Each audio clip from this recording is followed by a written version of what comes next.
Hello, everyone. Thanks for joining me at the Healthy Nurse Connection, where we are making connections to build the health and wellness of nurses. I'm Leslie Catalano, your host. Today, we have a great show with Dr. Cassandra Claman, who is a practicing physician, dermatologist, plus a forest therapy guide. If you don't know what forest therapy is, then please stay tuned because it will definitely improve your health and wellness moving forward. Let's get started.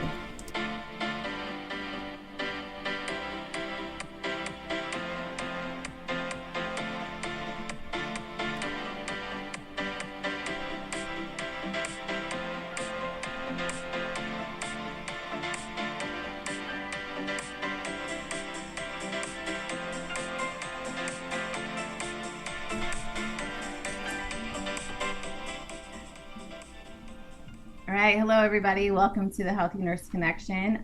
Today, I am with Dr. Cassandra Claman, who is a forest therapy. Do you have a title, forest therapy Certified forest therapy guide. forest therapy guide? And she is going to talk to us about what forest therapy is and how you can incorporate it into your daily life and how it can really benefit your health and wellness. So, welcome, Dr. Claman. Well, thank you, Leslie. Thank you for having me. You're welcome. So I just want to kind of start with your story and your background. So just tell us a little bit about yourself. What do you do, and how did you even get into forest therapy? I am currently a practicing dermatologist at Springfield Clinic in Springfield, Illinois. And I've always loved nature. And in my spare time, I've volunteered as a naturalist for many years. Um, and I, in 2015, bought a property with 30 acres. And I had been reading about nature and forest therapy, the association, and knew that at some point it was exactly what I wanted to do. And once I sort of got my act together, I became certified, which is a 6-month program through the Association of Nature and Forest Therapy. And it was so worthwhile. I wanted a way to share some of the experience and magic that I was experiencing by being in nature, and not as a naturalist walk by labeling anything, not out there to get some miles in, just being in nature. And becoming a forest therapy guide has allowed me to do that, not only on my own property, but also anywhere. I mean, we can do it in a backyard, we can do it on a porch, looking outside through a window, looking outside. It's very, very versatile and available to anyone, from children to the elderly, to the mobile, to the not so mobile. It's just a wonderful door to develop a relationship with nature. That's awesome. I did participate in one of your nature walks about a year ago. There's kind of talking about Mm-hmm. that. And it's it is just not anything I was expecting. I had no idea what to expect when I went out there, but it was really just amazing, like how like calming and relaxing it was. Mm-hmm. What is really like the science behind forest therapy, or how does it even work? Well, that's interesting. It started in Japan. Well, it probably started centuries ago, but formally it started in Japan in the 1980s, because there's a rapid escalation of industry, et cetera. And so people were putting in very long hours at work. And the researchers and physicians noted that the overall health of the Japanese people was declining steadily. Somebody thought perhaps spending more time in nature, getting outside more, would be beneficial.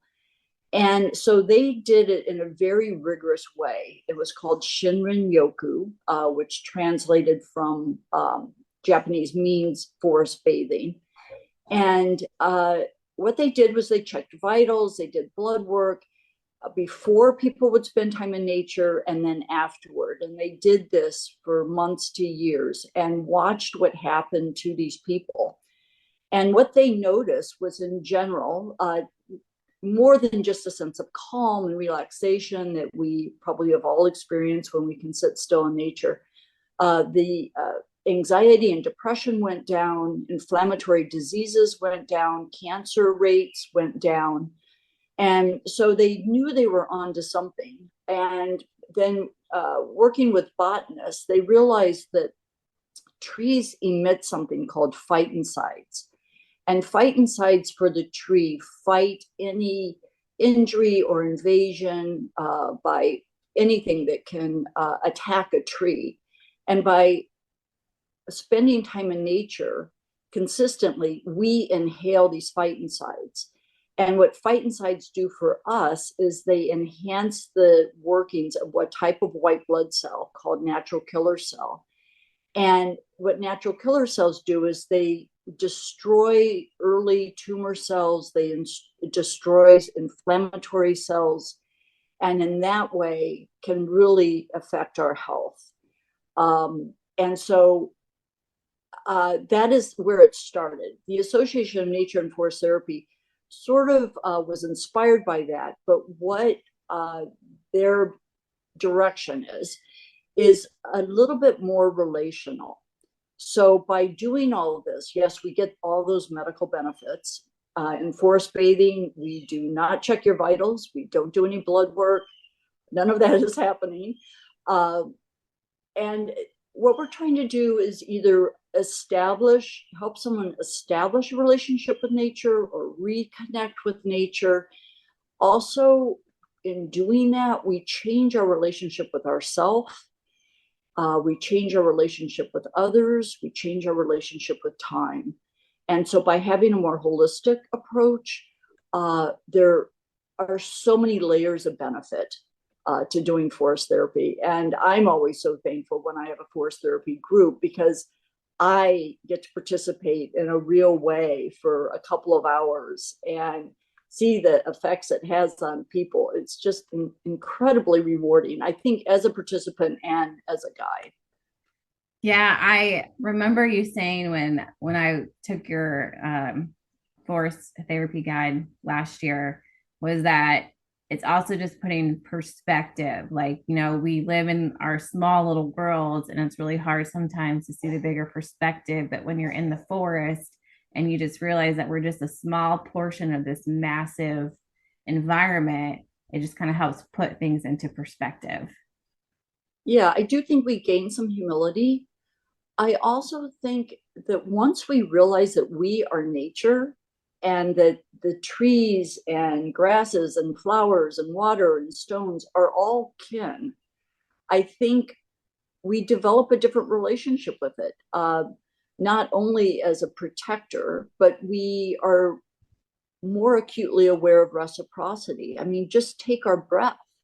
We inhale the oxygen that these plants are producing, and they use our carbon dioxide that we exhale to continue to live. They use it in photosynthesis to make food for them so that they can continue to grow. And that kind of reciprocity reveals how inextricably linked we are with nature. But there's so many examples of reciprocity.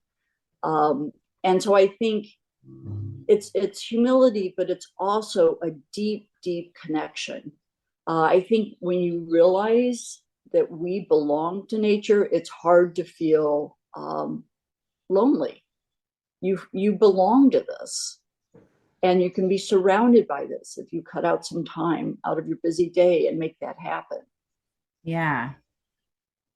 Yeah, just like we belong in nature, and then when we're there we're actually healthier and we feel better and we're more relaxed. It's pretty awesome. So we do have, I don't know if you guys have seen on Facebook, but we do have an event in Springfield, Illinois, where we're going to be doing some forest therapy. So like I said, I didn't know what to expect when I came to you last year. So can you just give us a little pre-brief or like some information about like what we would actually be doing? Sure. Usually it's about an hour and a half, 2 hours. It could go on for hours, but we try to make it a little bit more brief so people can actually start to dabble their toes in it. And what it is, it's called a forest therapy walk. But honestly, you could do the entire thing sitting, lying down. I know we did a couple winter ones this year, and most of us spend most of the time just lying flat on the ground. You don't have to worry about bugs or ticks or anything. So it was very relaxing. I offer a series of invitations, which are merely suggestions.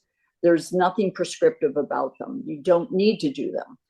And what these invitations do is basically help get you out of your head and into your senses.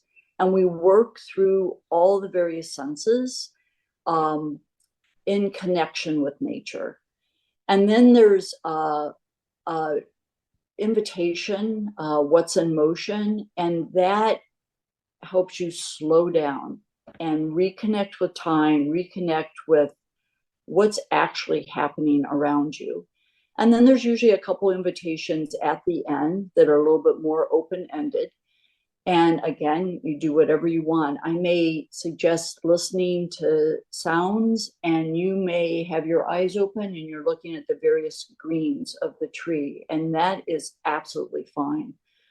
And then we finish with sort of ceremonial tea in a way, and we discuss what we experienced. In between some of the invitations, we also have what are called gatherings, which are a chance to go around the circle and just mention what you're noticing. You don't even have to say anything, you can pass. But some people like to talk about what they're noticing. There have been people who sing, occasionally people get up and move in a dance-like sort of way. Some people cry. It's a whole variety, and it's a completely non-judgmental space. No one responds to what you're noticing. It's not a dialogue. We just move around and talk about what we're noticing. So that's basically the outline of forest therapy, and that's why it can be done anywhere.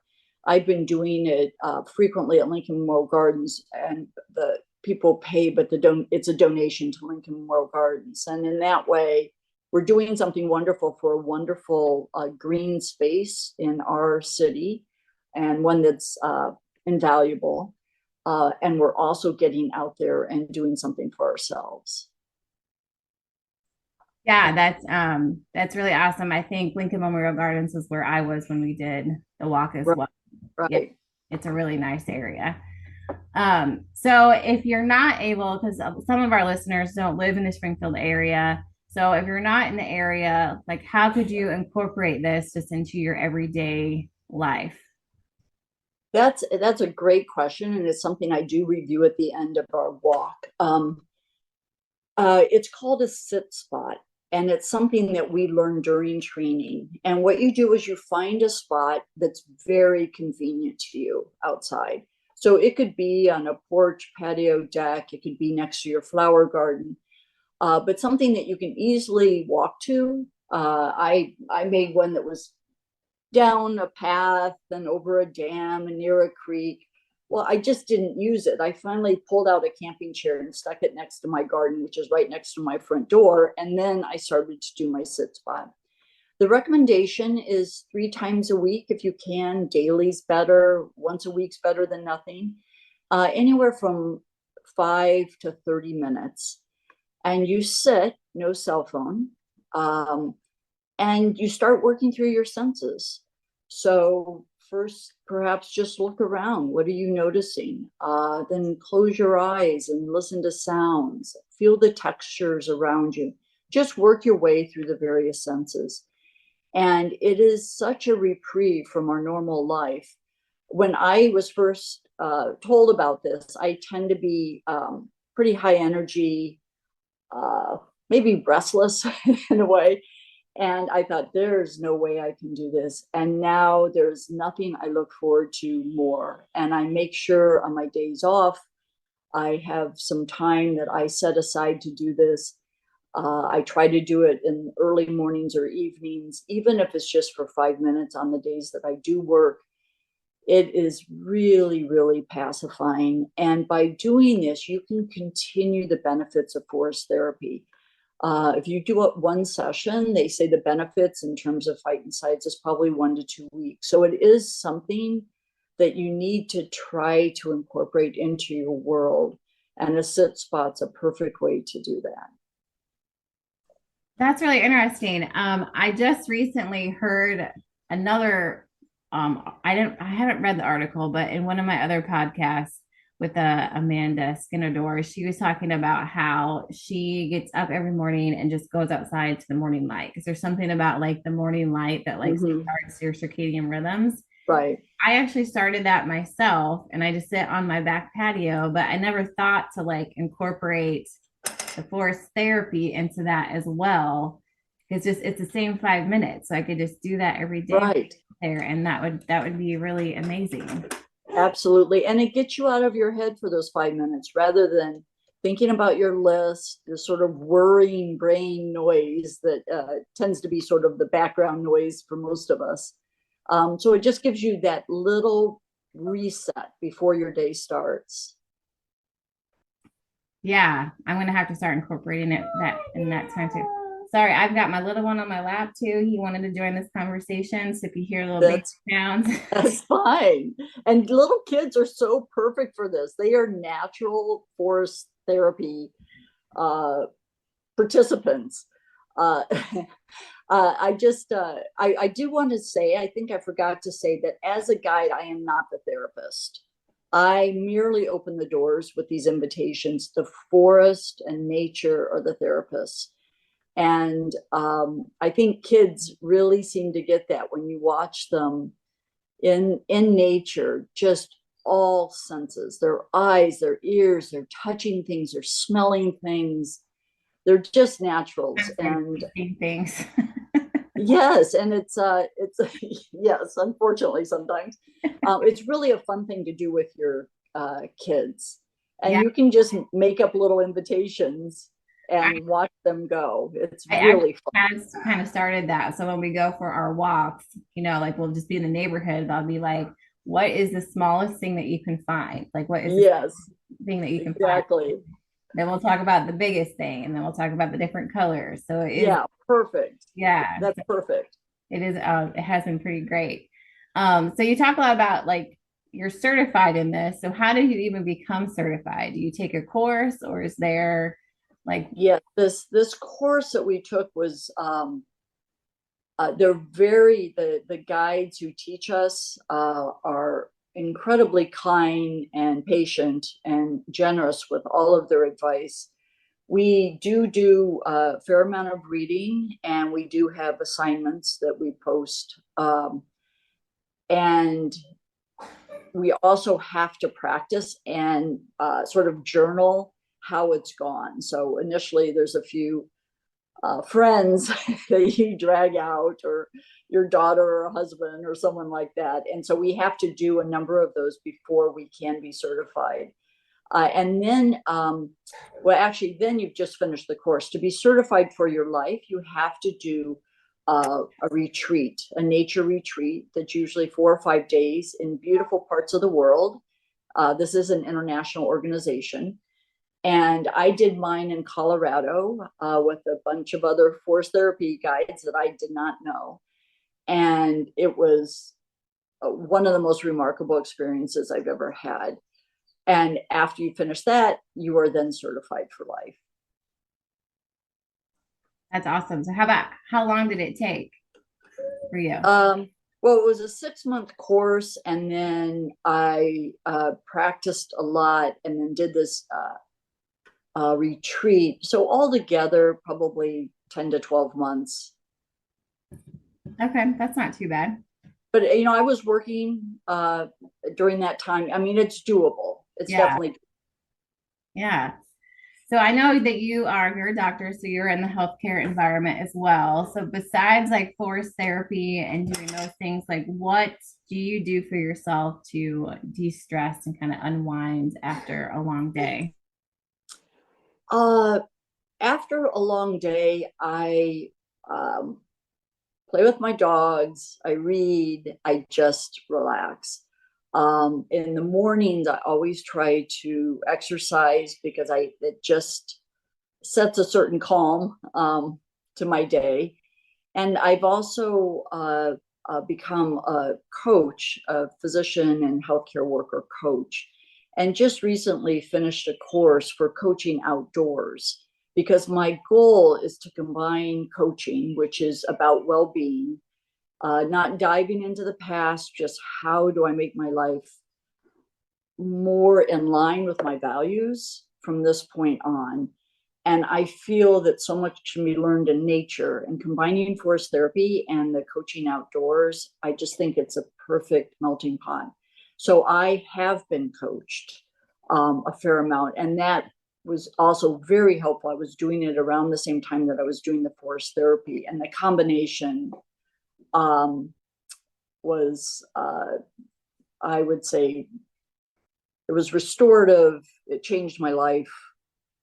It's never too late. So if people were interested in finding you or learning more about what you do, what is your website and how can they find you? It's my website's called embodyingnaturecoaching.com. But on that, there are headings for forest therapy, so you can learn all about that, learn more about coaching. But there's also a lot of resources. So if you want to read more about the science of coaching or forest therapy, or books that I recommend, they're there. And always feel free to email me because I've got lots of other resources. So I'm happy to share, and the more the merrier. And if they'd like to do a forest therapy session, we can even do it by phone if they're at a distance. And that's actually how I was trained, because it was during COVID. So all of our sessions were by phone or Zoom even. We would come back for the gathering and talk about our experience. Awesome. Well, I didn't even know that you could do this by phone too. That's awesome. Well, thank you so much for meeting with us today. I am going to post your information and website information, everything on our website at thehealthynurseconnection.org. So look for that. And is there anything else that you want to let our listeners know about? I don't think so. Just when you're out in nature, just be aware of how beautiful imperfection is, how amazing impermanence is, all these things we admire about nature. If we could then talk about those things in the same way that we talk about ourselves. And there's just a lot to learn in nature. Well, thank you so much for coming, Dr. Claman. Oh, thank you for having me. Bye-bye. Bye. Thank you for joining me today. I hope you guys learned something new. Forest therapy is something that I've really tried to incorporate into my daily life. If you feel like this is something that you would like to try, just do it. See what it feels like. If it makes a difference, great. If you hated it, you don't have to do it again. But if you did learn something from this and you do feel like this has really helped you, make sure you share it with others. It's through the shared knowledge that we can really spread the word of health and wellness and really help each other out. So thank you for joining me today, and we'll see you next time.